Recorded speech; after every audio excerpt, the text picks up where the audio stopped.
It chapter number 9 part number 2। आपका chapter का नाम है रिप्रोडक्शन इन एनिमल, जानवरों में प्रजनन। इससे पहले हम लोगों ने इसका पार्ट 1 देखा है, अब हम लोग पार्ट 2 देख लेते हैं। हम लोग 6 से 8 देख रहे हैं चैप्टर। आपका सीटेट में साइंस पेपर 2 में पूछ देता है और भी कई सारा एग्जाम में भी पूछ देता है, क्योंकि जनरल साइंस है, आपका साइंस में आता है। तो आइए आज का पहला पॉइंट शुरू करते हैं पॉइंट 10 से।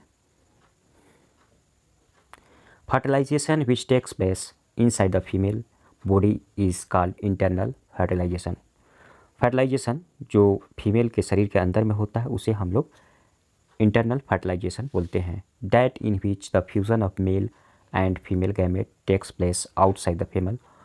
और फीमेल के जो बाहर होता है मेल और फीमेल का गैमेट का फ्यूज़न, उसे हम लोग क्या बोलते हैं? External fertilisation. Internal fertilisation occur in many animals including human, cow, dog and human cow dung. ये आपका इंटरनल फर्टिलाइजेशन होता है। हेंस और मुर्गी भी। Where external fertilisation is very common in aquatic animals. और जो इंटरनल फर्टिलाइजेशन होता है ज़्यादातर एक्वेटिक एनिमल में होता है, जैसे में फिश हुआ, फ्रॉग हुआ और स्टारफिश। ये है आपका एक्सटर्नल फर्टिलाइजेशन का एग्जाम्पल। तो आइए हम लोग देखते हैं next point. The zygote form after the fertilisation begin to develop into embryo. जैसे जाइगोट हम लोग का बनता है और जाइगोट बनने के बाद फर्टिलाइजेशन के बाद जब जाइगोट बनता है उसके बाद एम्ब्रायो को फॉर्म ले लेता है। इस तरह का आपका एम्ब्रायो बनता है। The zygote divide repeatedly to give rise to ball of the cell. और वहीं जाइगोट डिवाइड होने के बाद बाल जो सेल के फॉर्म में डेवलप्ड होता है, which then begin to form group. और वह धीरे धीरे वह 2 से 4, 4 से 8, 8 से इसी तरह ग्रुप में बन जाता है। Develop into different tissue and organs of the body term as embryo. उसी को हम लोग एम्ब्रायो बोलते हैं। जैसे यह टिश्यू में और ऑर्गन में बन जाता है। हम लोग इसको फिगर भी देखेंगे आगे चल कर। निषेचन हिंदी भी देख लेते हैं। निषेचन के बाद बनने वाला युग्मनज भ्रूण के रूप में विकसित होने लगता है। युग्मनज कोशिकाओं की एक केंद्र को जन्म देने के लिए बार बार विभाजित होता है, जो फिर समूह बनाने लगते हैं, जो शरीर के विभिन्न ऊतकों और अंगों में विकसित होते हैं, जिन्हें भ्रूण कहा जाता है। देखिए next point. The embryo get embedded in the wall of the uterus of further development. और जो एम्ब्रायो बनता है डिवीजन होने के बाद वह यूटेरस के वाल में स्टिक हो जाता है, सट जाता है, एम्बेडेड हो जाता है उसी में, और आगे वह डेवलपमेंट होता है। देखिए हम लोग फिगर में देखते हैं। ये आपका सेल हुआ, यहाँ पर आपका जाइगोट बनने के बाद यहाँ फर्टिलाइजेशन, यहाँ ओवम निकला, ओवरी से ओवम निकला एग, और इधर से स्पर्म आया। दोनों यहाँ पर फर्टिलाइजेशन होने के बाद जाइगोट बना। इसके बाद इसका सेल डिवीजन होता है, फिर 2 से 4 हुआ, 4 से 8, और 72 घंटा में बहुत सारा सेल बन जाता है। और उसके बाद एम्ब्रायो को फॉर्म में लेने के बाद और यहाँ पर इस यूटेरस में वाल में यहाँ पर एम्बेडेड हो जाता है। आप लोग फिगर में भी समझ लिया डेवलपमेंट ऑफ एम्ब्रायो का, देख लिया आप लोग फिगर। और नेक्स्ट पॉइंट हम लोग देखते हैं। The stage of the embryo in which all the body parts can be identify is called foetus. When the development of the fetus is complete, the mother give birth to the baby. भ्रूण की वह अवस्था जिसमें शरीर के सभी अंगों की पहचान की जा सकती है भ्रूण कहलाती है। उसे क्या बोलते हैं हम लोग? फेटस कहते हैं। जैसे शरीर के जब पहचान होने लगता है, जैसे जैसे बढ़ता है साइज, उसको हम लोग फेटस बोलते हैं या भ्रूण बोलते हैं हिंदी में। जब भ्रूण का विकास पूरा हो जाता है तो माँ बच्चे को जन्म देती है। तो नेक्स्ट पॉइंट देखते हैं। ये आपका फिगर है, आप लोग फिगर में देख सकते हैं। यहाँ पर आपका डिवीज़न होकर ये आपका फर्टिलाइजेशन के बाद 2 सेल हुआ, 4 सेल हुआ, 8 सेल हुआ और 16 सेल हुआ, और ब्लास्टोसाइट उसके बाद फेटस के रूप में लिया 10th, और इधर इस तरह से आपका चाइल्ड का डेवलपमेंट हो रहा है। ये सिंपल आपका ह्यूमन डेवलपमेंट का। एक बार जूम करके भी हम लोग देख लेते हैं। ये फेटस का हो गया, ये फेटस 10 वीक्स है और फेटस 16 वीक्स, और ये आपका 20 वीक्स का होता है। और इसके बाद ये इस तरह का आपका यूटेरस में डेवलप हो जाता है।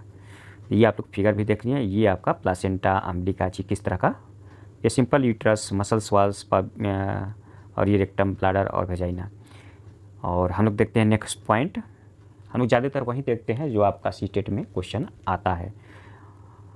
तो आइए नेक्स्ट पॉइंट देखते हैं। The animals which give birth to their young ones are called विविवोरस।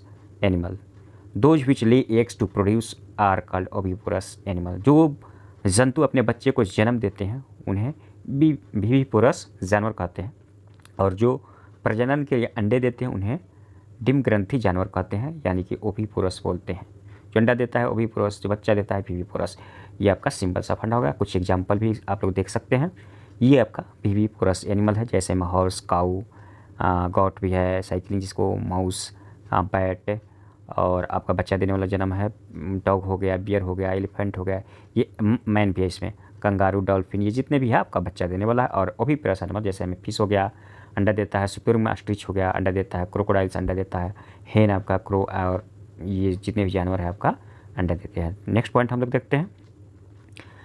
The immature free living form of a most invertebrates animals liking backbone and amphibian and fish which has from the eggs is called fundamentally unlike its parent and must metamorphosical larva।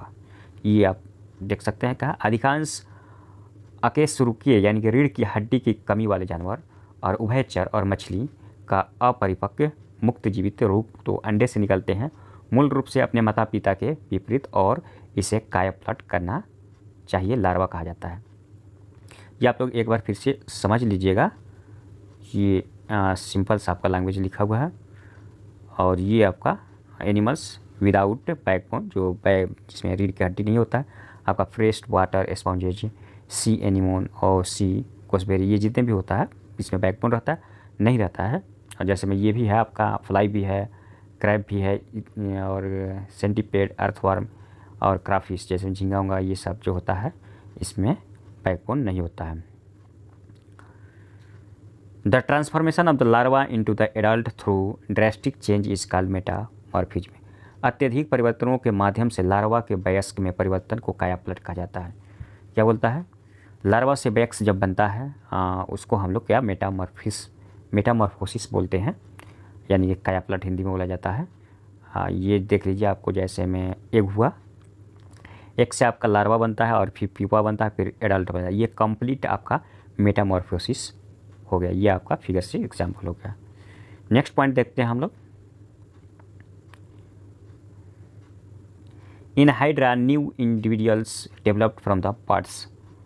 The method of asexual reproduction is called budding.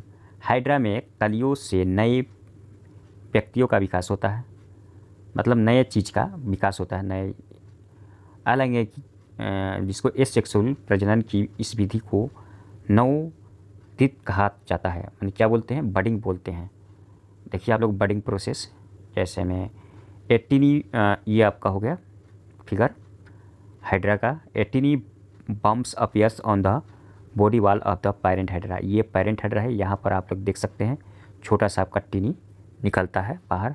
Bird develop, फिर उसके बाद यह develop होता है और bird growth and mature, और यही bird आपका ग्रोथ होता है और मैच्योर होता है। Bud break off to become an individual hydra, और ये क्या होता है? टूट जाता है और एक स्वतंत्र रूप से हाइड्रा बन जाता है। इस प्रोसेस को हम लोग क्या बोलते हैं? बर्डिंग प्रोसेस बोलते हैं। नेक्स्ट पॉइंट देखते हैं अमीबा का। Amoeba reproduce by dividing it self into two. This type of asexual reproduction is called binary fission. इसको क्या बोलते हैं हम लोग? बाइनरी फिजन बोलते हैं। जैसे अमीबा स्वयं को 2 भागों में विभाजित करके प्रजनन करता है। इस प्रकार के अलैंगिक प्रजनन को द्वि आधारी विखंडन कहते हैं हिंदी में, और जिससे बाइनरी फिजन। आप लोग बाइनरी फिजन का एग्जाम्पल देख लीजिए अमीबा का। देखिए ये पेरेंट अमीबा है और इलोंगेशन ऑफ न्यूक्लियस, ये न्यूक्लियस का इलोंगेशन होता है, बड़ा हो जाता है, और उसके बाद division of nucleus and cytoplasm, और इसका साइटोप्लाज्म और न्यूक्लियस का 2 भागों में डिवीजन होने लगता है और 2 daughter cell develop, 2 daughter cell बन जाता है। ये आपका बाइनरी फिजन इन अमीबा हो गया। अभी तक मेरे चैनल को लाइक और सब्सक्राइब न किए हैं तो मेरे चैनल का नाम है टू लर्न, इसे लाइक करें और सब्सक्राइब कर ले और इस बेल आइकन को ऑन कर दे ताकि आप लोग को नोटिफिकेशन मिलता रहे। तो आज के लिए इतना ही, आप सबको धन्यवाद।